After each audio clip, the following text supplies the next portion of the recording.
উদ্দেশ্য হিল টপে যাওয়ার জন্য এই পর্যন্ত এসছি, এখনও 300 মিটার।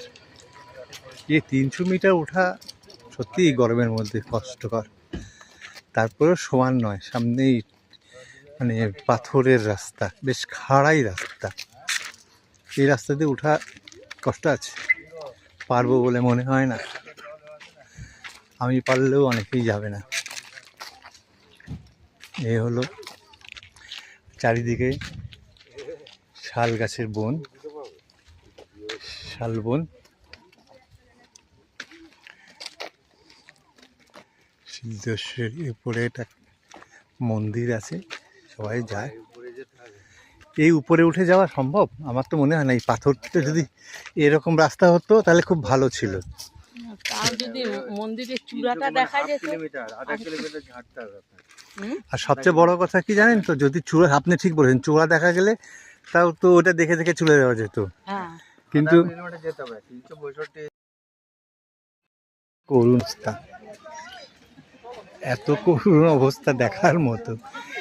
এইটা নাকি সেই বিখ্যাত সুবর্ণরেখা নদী। ছোট হতে হতে খনন না করা, বর্জ্য জিনিস ফেলা, জলের গতি কমে যাওয়ার কারণ। এইখানে কিছুটা জায়গা সংকীর্ণ করে দেওয়ার ফলে যেন মনে হচ্ছে জলের একটা স্রোত আছে। আসলে সেই রকম কোনো জলের স্রোত নেই। যেদিক থেকে আসছে সেদিকে দেখলেই বোঝা যায় যে জল আসাটা যে খুব তীব্র গতি সম্পূর্ণ মনে হয়।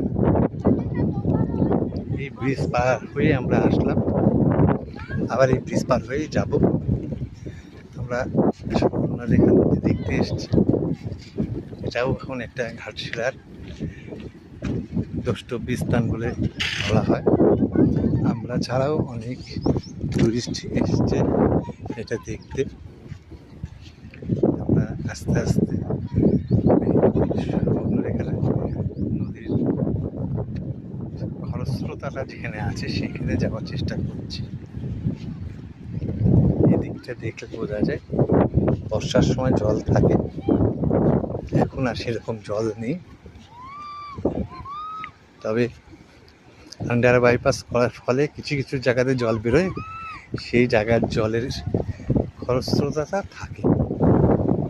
এই যে যেমন এখানে একটা আছে, জোরভাবে জল যাচ্ছে, সামনে আছে, ওদিকে ভাঙা আছে, যাওয়া যাবে না সম্পূর্ণটা।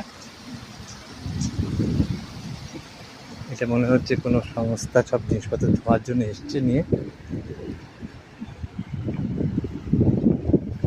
এই যে দেখুন, এখান থেকেও জল বেরোচ্ছে, আর ওদিকে তো যাওয়া যাবে না, ভেঙে গেছে।